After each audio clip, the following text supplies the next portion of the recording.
Finally last week வந்து Tamil Nadu engineering admission 2024க்கான rank list எல்லாம் பப்ளிஷ் ஆயிடுச்சு. அண்ட் ஷெட்யூல் படி பார்த்தோன்னா இந்த மந்த் எண்ட்லேருந்து உங்களுக்கு மெயின் ஆக்சுவல் கவுன்சிலிங் ப்ரொசீஜரான சாய்ஸ் ஃபில்லிங் வந்துட்டு ஸ்டார்ட் ஆக போகுது. ஸோ இந்த டைமில் சில இம்பார்ட்டண்டான திங்ஸ் எல்லாம் வந்துட்டு நான் உங்ககிட்ட டிஸ்கஸ் பண்ணணும்னு நினச்சேன். அதுக்கு தான் இந்த வீடியோ. And this video going to be the last video of DNA. So இந்த வீடியோவில் என்னால் முடிஞ்ச அளவுக்கு நான் என்னென்ன இன்ஃபர்மேஷன்லாம் உங்ககிட்ட பாஸ் பண்ணணும்னு நினச்சனோ அது எல்லாத்தையும் கவர் பண்ணியிருக்கேன். ஸோ மிஸ் பண்ணாமல் இந்த வீடியோ கடைசி வரையும் பார்த்துருங்க.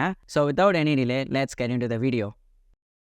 ஃபர்ஸ்ட் ஆஃப் ஆல் உங்களோட நெக்ஸ்ட் ஸ்டெப் என்னவாக இருக்க போகுதுன்னா அப்சல்யூட்லி வந்து சாய்ஸ் ஃபில்லிங் தான். இந்த சாய்ஸ் ஃபில்லிங் ரிலேட்டடாக நீங்கள் இது வரைக்கும் நிறைய இன்ஃபர்மேஷன் கேள்விப்பட்டிருப்பீங்க. லைக் சாய்ஸ் ஃபில்லிங் தான் இருக்கிறதுலே வந்துட்டு ரொம்ப கஷ்டமான பார்ட். அண்ட் ஃபஸ்ட்டு ரவுண்டில் இருக்கவங்களாம் சாய்ஸ் ஃபில்லிங் தப்பாக பண்ணிடுவாங்க. அண்ட் நீங்கள் உங்கள் காலேஜ் லிஸ்ட்டு வந்துட்டு ஒரு 50 கொடுக்கல 100 கொடுக்கல அப்படின்னா உங்களுக்கு காலேஜே கிடைக்காம போயிடும். இந்த மாதிரி நிறைய வந்துட்டு நீங்கள் கேள்விப்பட்டிருப்பீங்க. பட் அவ்வளோ சீன்லாம் இல்லை. 12th முடிச்சு தெரிஞ்ச நமக்கு சாய்ஸ் ஃபில்லிங் பண்ணுறதுலாம் ஒரு பெரிய விஷயமே இல்லை. ப்ராப்பரான ஒரு காலேஜ் லிஸ்ட்டும் ப்ராப்பரான கோர்ஸ் லிஸ்ட்டும் வச்சுருந்திங்கன்னா சாய்ஸ் ஃபில்லிங்லாம் வந்துட்டு ஒரு மேட்ரே இல்லை. என்ன கொஞ்சம் பார்த்து நிதானமாக பண்ணணும், அதுதான் அங்கே முக்கியமே. மற்றபடி நீங்கள் பெருசாலாம் வந்துட்டு மற்றவங்க சொல்கிறதெல்லாம் கேட்டு ஒர்க் பண்ணிகிட்டு இருக்காதீங்க. ரொம்ப ரொம்ப ஈஸி தான் சாய்ஸ் ஃபில்லிங். நீங்கள் வந்துட்டு கரெக்டாக பார்த்து பொறுமையாக பண்ணாவே போதும். ஸோ அதை கரெக்டாக பண்ணிக்கோங்க. செகண்ட் திங் என்னென்னா அந்த ப்ராப்பரான கோர்ஸ் லிஸ்ட்டும் காலேஜ் லிஸ்ட்டும் எப்படி ரெடி பண்ணுறதுன்னு சொல்லி பார்க்கலாம். கோர்ஸ்னு எடுத்துக்கிட்டோன்னா சில பேர் வந்து ஹீரோ மட்டும்தான் அந்த மாதிரி ஒரே ஒரு கோர்ஸ் மட்டும் செலக்ட் பண்ணி வச்சுருப்பீங்க. நான் போனால் எந்த காலேஜ் இருந்தாலும் எனக்கு பரவாயில்ல, இந்த ஒரு கோர்ஸ் தான் நான் படிப்பேன் அப்படிங்கிற மாதிரி டிசைட் ஆகிருப்பீங்க. சூப்பர், அது ஒன்று தனியாக வச்சுக்கோங்க. சில பேர் வந்துட்டு ஓகே நான் இந்த காலேஜில் எனக்கு எந்த கோர்ஸ் கிடைச்சாலும் பரவாயில்ல அப்படிங்கிற மாதிரி இருப்பீங்க. சில பேர் இல்லைனா ஒரு 3 கோர்ஸ் 2 கோர்ஸ் செலக்ட் பண்ணி வச்சுட்டு இது வந்துட்டு எனக்கு 2த்தில் ஏதாவது ஒன்று கிடைச்சா பரவாயில்ல அப்படிங்கிற மாதிரி இருக்குல்லையா, அதெல்லாம் தனியாக லிஸ்ட் பண்ணி வச்சுக்கோங்க. அதுக்கப்புறம் நீங்கள் இது வரைக்கும் ஆப்வியஸாக இவ்வளோ டேஸில் வந்துட்டு ரிசர்ச் பண்ணியிருப்பீங்க இல்லையா, எந்தெந்த ரீஜியன்லாம் எந்தெந்த காலேஜ்லாம் பெஸ்ட்டுன்னு சொல்லிட்டு அந்த காலேஜ் லிஸ்ட்டை தனியாக வச்சுக்கோங்க. அண்ட் இந்த வெப்சைட் நிறைய பேருக்கு தெரிஞ்சிருக்க வாய்ப்பு இருக்குது. டிஎன்ஏவோட previous year cut off mark check பண்ணுற ஒரு வெப்சைட் இருக்குது. நான் அதோட லிங்க் டிஸ்கிரிப்ஷனில் கொடுக்குறேன். அண்ட் இமேஜோ சைடில் வந்துட்டு போகிறேன். அதில் போய் உங்களோட கட் ஆஃப் உங்களோட ரேங்க்குக்கு ப்ரீவியஸ் இயரில் என்ன காலேஜ் கிடச்சிருக்குன்னு சொல்லி பாருங்கள். அதாவது நீங்கள் ரெடி பண்ணியிருக்க லிஸ்ட்டில் எந்த காலேஜ்லாம் வந்துட்டு உங்கள் கட் ஆஃப்க்கு நீங்கள் நினைக்கிற கோர்ஸ்க்கே வந்து கிடச்சிருக்கு அப்படிங்கிறத பாருங்கள். பார்த்துட்டு அது எல்லாத்தையும் லிஸ்ட் பண்ண ஆரம்பிங்க. நீங்கள் செலக்ட் பண்ணி வச்சிருக்க ஆல்ரெடி இப்போ சென்னையில் ஒரு 30 காலேஜ் இருக்குன்னா அந்த 30 காலேஜில் உங்களோட கட் ஆஃப்க்கு உங்களோட ரேங்க்குக்கு எந்த காலேஜ் வந்து கிடச்சிருக்கோ அது எல்லாத்தையும் தனியாக ஒரு லிஸ்ட்டில் எழுதுங்க. ஃபார் எக்ஸாம்பிள் உங்களோட கட் ஆஃப் வந்துட்டு ஒரு 190 இருக்குன்னு வச்சுக்கலாம். 190க்கு நீங்கள் லிஸ்ட் பண்ணி வச்சிருக்க காலேஜில் நீங்கள் நினச்ச அதே கோர்ஸே கிடச்சிருக்கான்னு சொல்லி அந்த வெப்சைட்டில் செக் பண்ணி பாருங்கள். அப்படி கிடச்சிருந்ததுன்னா அந்த காலேஜை தூக்கி தனியாக ஃபஸ்ட்டு ஒரு லிஸ்ட்டில் எழுத ஆரம்பிங்க. அந்த மாதிரி நீங்கள் செலக்ட் பண்ணி வச்சிருக்க எல்லா காலேஜுக்கும் செக் பண்ணுங்கள். எல்லா டிஸ்ட்ரிக்ட்லையும் செலக்ட் பண்ணிவிட்டு அந்த காலேஜெலாம் லிஸ்ட் பண்ணி வச்சுக்கோங்க. அதுக்கப்புறம் என்ன பண்ண போகிறீங்கன்னா உங்கள் கட் ஆஃப்க்கு 5 மார்க் முன்னாடி இப்போ 190னா 195க்கு என்னென்னலாம் கிடச்சிருக்கு, 195க்குள்ளார அதாவது 191க்காக இருந்துக்கலாம், 192க்காக இருந்துக்கலாம், 193க்காக இருந்துக்கலாம், அந்த மாதிரி 5 up to 5 வரைக்கும் ஒரு லிஸ்ட் எடுங்க. அதில் எந்தெந்த காலேஜ்லாம் வந்துட்டு அலர்ட் ஆகிருக்கு, எந்தெந்த கோர்ஸ்க்கு கிடச்சிருக்கு அப்படிங்கிறத அதை தனியாக ஒரு லிஸ்ட்டில் எழுதி வச்சுக்கோங்க. அண்ட் கடைசியாக உங்கள் கட் ஆஃப்க்கு கீழே ஒரு 5 மார்க் அதாவது 190 இருக்கீங்க அப்படின்னா 185ல் அதாவது 185 to 190க்கு என்னென்ன காலேஜ்லாம் கிடச்சிருக்கோ அதை தனியாக லிஸ்ட் பண்ணி வச்சுக்கோங்க. இப்போ உங்ககிட்ட 3 லிஸ்ட் இருக்கும். அதாவது உங்கள் கட் ஆஃப்க்கு என்னென்ன கோர்ஸ் எந்தெந்த காலேஜ், அதாவது உங்களுக்கு பிடிச்ச காலேஜில் உங்களுக்கு பிடிச்ச கோர்ஸ் என்னென்ன இதெல்லாம் லிஸ்ட் ஆகிருக்கோ அது ஒரு லிஸ்ட் இருக்கும். And 5 mark up to 5 marks அது வரையும் ஒரு லிஸ்ட் இருக்கும். அண்ட் டவுன் டு 5 மார்க்ஸ் அது வரையும் ஒரு லிஸ்ட் இருக்கும். இதை பேஸ் பண்ணி உங்களோட சாய்ஸ் ஃபில்லிங்கை கொடுங்க. ஃபஸ்ட்டு உங்களோட அப் டு 5 அந்த 190னா 195க்கு என்னென்ன காலேஜ்லாம் கிடச்சிருக்கோ அதெல்லாம் பார்த்தீங்களா, அதுலலாம் சீட் இருக்கான்னு சொல்லி செக் பண்ணி பாருங்கள். அப்படி இருந்ததுன்னா அதை பேஸ் பண்ணி காலேஜஸ்லாம் லிஸ்ட் பண்ணிட்டே வாங்க. அதுக்கப்புறமா உங்கள் கட் ஆஃப்க்கு என்ன கிடச்சதோ அதெல்லாம் பேஸ் பண்ணி அதுக்கப்புறம் அப்படியே அடுத்த லைனில் கொடுத்துட்டே வாங்க. அண்ட் அடுத்து என்ன பண்ண போகிறேன்னா உங்கள் கட் ஆஃப்க்கு ஒரு 5 மார்க்ஸ் கீழே வரையும் பார்த்தோம் இல்லையா, அதாவது 180 இப்போ 190னா 185 வரைக்கும் இருக்க காலேஜ்லாம் வந்து பார்த்தோம் இல்லையா, அது எல்லாத்தையும் வந்துட்டு உங்களோட சாய்ஸ் லிஸ்ட் அந்த லிஸ்ட்டில் வந்து கொடுக்க போகிறீங்க. இப்படி பார்த்தாலே உங்களுக்கு ஆப்வியஸாக ஒரு 20 காலேஜஸ் கிட்ட வந்துடும். என்ன கேட்டால் இதுவே எனஃப் தான். இதுலேருந்தே உங்களுக்கு கண்டிப்பாக ஒரு காலேஜ் ஒரு கோர்ஸோட கிடச்சிரும். அப்படி இல்லை உங்களுக்கு இன்னும் கொஞ்சம் பயமாக இருந்துச்சு அப்படின்னா நீங்கள் கீழே இன்னும் கொஞ்சம் டவுன் இறங்கி இப்போ 190னா 180 வரையும் என்னென்ன காலேஜ்லாம் கிடச்சிருக்கோ அது வரையும் கூட நீங்கள் பார்த்தா அந்த லிஸ்ட்டை ஃபில் பண்ணிக்கலாம். ரொம்ப பயமாக இருந்ததுன்னா நான்லாம் என்ன கேட்டிங்கன்னா நான் வெறும் 15 காலேஜஸ் மட்டும்தான் வந்துட்டு என்னோடய சாய்ஸ் லிஸ்ட்டில் கொடுத்துருந்தேன். நான் கொடுத்த ஃபர்ஸ்ட் காலேஜே எனக்கு கிடச்சிருச்சு. அதனால் நீங்கள் வந்து 100 தான் கொடுக்கணும், 50 தான் கொடுக்கணும் அப்படிலாம் இல்லை. உங்களுக்கு கொஞ்சம் பயமாக இருந்துச்சுன்னா இப்போ 190னா 180க்கு என்ன கட் ஆஃப் கிடச்சிருந்ததோ அதை கூட அது வரையும் நீங்கள் கொடுத்துக்கலாம். அதுவே வந்து மேக்ஸிமம் தான்.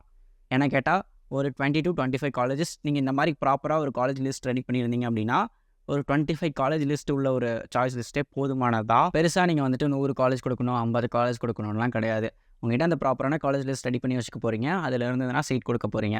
உங்களுக்கு ரொம்ப பயமாக இருந்தால் மட்டும் கீழே இறங்கி இன்னும் கொஞ்சம் காலேஜ் லிஸ்ட் ப்ரிப்பேர் பண்ணி வச்சுக்கோங்க. அதையும் வந்துட்டு உங்களோட சாய்ஸ் லிஸ்ட்டில் கொடுத்து வச்சுக்கோங்க. அவ்வளோதான். எனக்கு கேட்டால் ஒரு 25-30 இஸ் எனஃப். அண்ட் உங்களுக்கு சாய்ஸ் ஃபில்லிங் எப்படி பண்ணணும்னு ஒரு ஐடியா இல்லை. ஐ மீன் அந்த வெப்சைட்டில் எப்படி இருக்கும் அந்த யூஐலாம் அப்படின்னு தெரியலனா நானே ஆல்ரெடி வந்துட்டு சாய்ஸ் ஃபில்லிங்க்கு ஒரு வீடியோ போட்டிருக்கேன். அதை வேணாலும் போய் பாருங்கள். அப்படி இல்லை அப்படின்னாலும் மற்ற வீடியோஸ் கூட போய் செக் பண்ணி பாருங்கள் மற்ற சேனலில். உங்களுக்கு கிளியர் கட்டாக ஒரு ஐடியா வருது. இது இப்படி பண்ணணும் அப்படிங்கிற மாதிரி ஒரு ஐடியா வந்துச்சுனாலே போதும். So that's enough. இந்த 2 விஷயம் மட்டும் தான் நான் இப்போதைக்கு அட்ரஸ் பண்ணணும்னு நினச்சேன். அடுத்து இப்போது வந்து சில முக்கியமான விஷயம், நான் இன்ஃபர்மேஷன் பாஸ் பண்ணணும்னு சொன்னேன் இல்லையா, அது எல்லாத்தையும் வந்துட்டு லைனாக பார்க்கலாம். ஓகே அரவிந்த், அப்படி என்ன இம்பார்ட்டண்டான திங் நீ பேச போகிற அப்படின்னு சொல்லி கேட்டிங்கன்னா சொல்கிறேன். த வெரி ஃபர்ஸ்ட் திங் நான் என்ன சொல்லணும்னு நினச்சேன்னா, காலேஜ் டசன்ட் மேட்டர். எஸ், கொஞ்சம் கான்ட்ராஸ்ட்டாக தான் இருக்கும். But college doesn't matter. இந்த Tier 1, Tier 2, Tier 3 காலேஜ்லாம் இருக்கு இல்லையா, அதுக்கெலாம் என்ன டிஃப்ரென்ஸ்? அதாவது இந்த Tier 1க்கும் Tier 2, Tier 3க்கெலாம் என்ன டிஃப்ரென்ஸ் இருக்க போகுதுன்னு நீங்கள் நினைக்கிறீங்க? டீச்சிங்கா, லேப் ஃபெசிலிட்டியா, இன்ஃப்ராஸ்ட்ரக்சரா, ஃபீஸா? இதெல்லாம் டிஃப்ரென்ஸ். வெறும் 1% டிஃப்ரென்ஸ் மட்டும்தான் இது எல்லாமே. மற்ற 99% ஆஃப் டிஃப்ரென்ஸ் என்ன இருக்க போகுதுன்னா, இங்கே வந்துட்டு Tier 1ன்னு எடுத்துக்கிட்டோன்னா, இங்கே high companies with high salary பேக்கேஜோட வருவாங்க. Tier 2ல் அதை விட கம்மியாக வருவாங்க. Tier 3ல் அதை விட கொஞ்சம் கம்மியாக வருவாங்க. இதுதான் ஆக்சுவலான மெயினான டிஃப்ரென்ஸ். அப்போ அரவிந்த், இதிலே காலேஜ் தான் மேட்டர்னு தெரியுதுல்ல. ஏன்னா Tier 1 காலேஜில் தான் நமக்கு ஹையர் கம்பெனியும் ஹையர் பேக்கேஜும் வருது. அப்போது காலேஜ் மேட்டர் தானே அப்படின்னு கேட்டிங்கன்னா, என்னை பொறுத்த வரைக்கும் சொல்லலாம் அப்படி. ஏன் அப்படி சொல்கிறேன்னா, ஓகே, இப்போ உங்களுக்கு Tier 1 காலேஜ்லேயே சீட்டு கிடச்சிருச்சு. நீங்கள் நினச்ச கோர்ஸே கிடச்சிருச்சுன்னு வச்சுக்கலாம். நீங்கள் அங்கே போயிட்டு சரியாக பெர்ஃபார்ம் பண்ணல, சரியாக உங்கள் ஸ்கில்லை வந்துட்டு டெவலப் பண்ணிக்கல, வெறும் அகாடமிக்ஸில் தான் ஃபோக்கஸ் பண்ணுறீங்க அப்படின்னா, அகாடமிக்ஸும் ஃபோக்கஸ் பண்ணல, ரொம்ப ஜாலியாக சுற்ற ஆரம்பிச்சிட்டிங்க, போய் காலேஜ் லைஃப்பை என்ஜாய் பண்ணுறீங்க, ஃபுல் அண்ட் ஃபுல் என்ஜாய்மெண்ட்டில் மட்டுமே ஃபோக்கஸாக இருக்கீங்க அப்படின்னா, எண்ட் ஆஃப் த டே நீங்கள் அங்கேயும் ப்ளேஸ் ஆக போகிறதில்ல. நீங்கள் Tier 2, Tier 3ல் படித்தாலும் ப்ளேஸ் ஆக போகிறதில்ல. ஏன்னா உங்களோட மைண்ட் செட்டே அங்கே சேஞ்ச் ஆகிருக்கும். நீங்கள் எதில் ஃபோக்கஸ் பண்ணணுமோ அதில் ஃபோக்கஸ் பண்ணியிருக்க மாட்டீங்க. இப்போ நான் எதுக்கு காலேஜ் டசன்ட் மேட்டர்னு சொன்னேன்னா, நீங்கள் தான் இங்கே மேட்டர். Tier 3ல் படித்து ஹையர் பேக்கேஜ் வாங்குறவனும் இருக்கான், Tier 1ல் படித்து வேலைக்கே போகாதவனும் இருக்கான். ஸோ இது என்ன டிஃப்ரென்ஸ்னால், அந்த டேலண்ட்டும் அந்த ஸ்கில்லை டெவலப் பண்ணிக்கிறது தான் இங்கே மேட்டர். எந்த காலேஜுங்கிறது செகண்டரி திங் தான். ஒரு ஹெல்ப் வேணால் அது பண்ணும். நீ Tier 1ல் படிச்சினா உனக்கு ஆப்பர்ச்சுனிட்டிஸ் நிறைய இருக்கும். Tier 3ல் படிச்சினா உனக்கு ஆப்பர்ச்சுனிட்டிஸ் கம்மியாக இருக்கும். இது ஒரே ஒரு டிஃப்ரென்ஸ் மட்டும் தான்.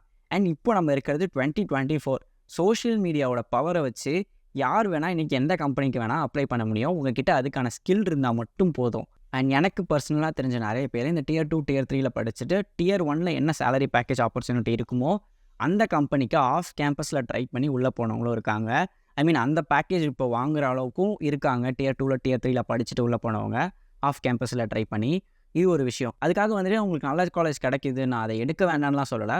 உங்களுக்கு நல்ல காலேஜ் கிடைச்சா சூப்பர், ஓகே, எடுத்துக்கோங்க. நான் இங்கே எங்கே பேசிகிட்டு இருக்கேன்னா, சில பேர் அஃபண்ட் ஆகிடுவாங்க இல்லையா, எனக்கு காலேஜ் கிடைக்கல, அஃபண்டில் வெக்ஸ் ஆகிடுவாங்க இல்லையா, எனக்கு இந்த காலேஜ் கிடைக்காம போயிடுச்சு, ஐயோ நான் இந்த காலேஜ் நினச்சிட்டு இருந்தேன், அது போயிடுச்சு, எனக்கு இந்த காலேஜ் கிடைக்காததுனால தான் நான் வந்துட்டு ப்ளேஸ் ஆகலை, எனக்கு இந்த கோர்ஸ் கிடைக்காதனால தான் நான் ப்ளேஸ் ஆகலை, நான் மட்டும் அந்த கோர்ஸ் அந்த காலேஜில் படிச்சிருந்தேன்னா எப்படி ஆயிருப்பேன் தெரியுமா?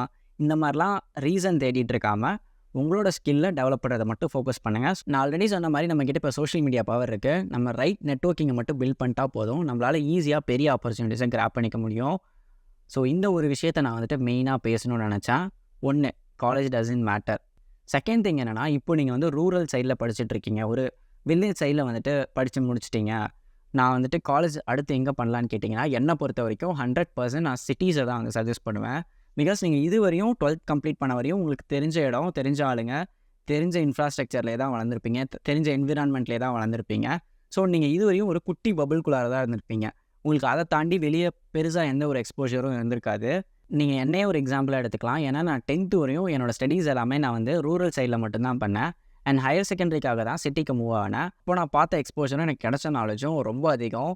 எனக்கு அங்கேருந்து இங்கே ஸ்விட்ச் பண்ணப்போ இவ்வளோ இருக்கா, இன்னும் இவ்வளோலாம் இருக்குது, இந்த ஆப்பர்ச்சுனிட்டிலாம் இருக்குது, இதெல்லாம் நம்ம லைஃப்பில் பார்க்கவே இல்லை அப்படின்னு சொல்லி நான் நிறைய விஷயத்தை வந்துட்டு தெரிஞ்சுக்க ஆரம்பித்தேன். அதே தான் நான் உங்களுக்கு சஜஸ்ட் பண்ணுவேன். இப்போ நீங்கள் ரூரலில் தான் படிச்சிங்க, வில்லேஜ் சைடில் தான் உங்களோட ஸ்கூலிங்லாம் கம்ப்ளீட் பண்ணீங்க, நீங்கள் கண்டிப்பாக வந்து ஒரு சிட்டிக்கு வந்து சிட்டியை எக்ஸ்ப்ளோர் பண்ண ஸ்டார்ட் பண்ணுங்கள். நீங்கள் எப்படியா இருந்தாலும் எண்ட் ஆஃப் த டே வேலைன்னு வரும்போது சிட்டிக்கு தான் வந்தாகணும். அதுக்கு இப்போயே வந்து தெரிஞ்சுக்கிட்டிங்கன்னா உங்களுக்கு என்னென்ன ஆப்பர்ச்சுனிட்டிஸ்லாம் இருக்க போகுது அப்படிங்கிறதும் உங்களுக்கு கிடைக்க போகிற எக்ஸ்போஷரும் ஜாஸ்தியாக இருக்கும். ஸோ உங்கள் வீட்டில் வந்துட்டு கன்வின்ஸ் பண்ணுங்கள். சில பேர் வெளிலன்னு சொல்லி நான் கமெண்ட்டில் தான் பார்த்தேன். ஸோ உங்கள் வீட்டில் இந்த வீடியோ காமிச்சு அட்ரஸ் பண்ணுங்கள். இந்த மாதிரி நான் அங்கே போனால் என்னோடய ஆப்பர்ச்சுனிட்டிஸ் நிறையா இருக்கும், அண்ட் எண்ட் ஆஃப் த டே நான் அங்கே தான் வேலைக்கு போகிறேன், ஸோ நான் அதனால் இப்போயே போய் அங்கே காலேஜ் படிக்கிறேன் அப்படின்னு சொல்லி முடிஞ்ச அளவுக்கு கன்வின்ஸ் பண்ண பாருங்கள். And compared to local college, local college in the sense அந்த லொக்காலிட்டி, உங்கள் லொக்காலிட்டி இருக்க ஏரியா, அதாவது பெரிய சிட்டி இல்லை அப்படின்னா கம்பேர் பண்ணும்போது இங்கே சிட்டியில் இருக்க காலேஜுக்கு தான் பிளேஸ்மெண்ட்டும் ஜாஸ்தியாக இருக்கும். ஸோ சிட்டி சைடுக்கு வர்றது ஒரு நல்ல ஆப்ஷன், அதை மிஸ் பண்ணிடாதீங்க. இந்த விஷயத்தை நான் செகண்டாக அட்ரஸ் பண்ணணும்னு நினச்சேன். இதெல்லாம் தான் நான் உங்ககிட்ட பாஸ் பண்ணணும்னு நினச்சேன். அண்ட் ஆல்மோஸ்ட் நான் நினச்ச எல்லாமே கொடுத்துட்டேன்னு நினைக்கிறேன். இஃப் சப்போஸ் நான் ஏதாவது மறந்துருந்தேன் பேசாமல் நான் சொல்லணும்னு நினச்சிட்டு இருந்தது ஏதாவது இப்போ மறந்துருந்தேன் அப்படின்னா நான் பின்டு கமெண்ட்லேயும் கொடுக்குறேன். அதை படிச்சும் தெரிஞ்சுக்கோங்க. அவ்வளோதான் இந்த வீடியோ. அண்ட் ஐ ஹோப் இந்த வீடியோவில் வந்து சம்திங் உங்களுக்கு யூஸ்ஃபுல்லாக ஏதாவது ஒரு இன்ஃபர்மேஷன் கிடச்சிருக்கும்னு நம்புகிறேன். And all the best for your future. Thank you for வாட்சிங்.